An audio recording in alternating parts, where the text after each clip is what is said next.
Kung ganun, yung umalis pala kanina ay si Naruto. Siya nga pala. Ano kasi, matagal na akong may gustong itanong sa'yo, Sakura. Ano kasi yun? Ano tingin mo kay Naruto? Kay Naruto?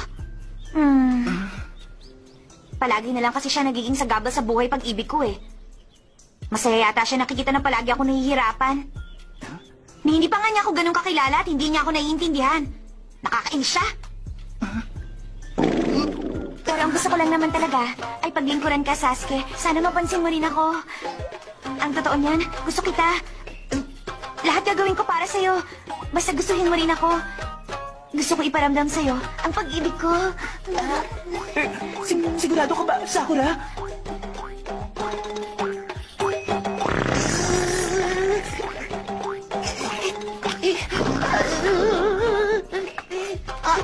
Teka, ayos ka lang ba? Sandali lang, babalik ako agad! Parang alam ko na kung bakit. Kaya pala, kasi hindi niya pa tinapon.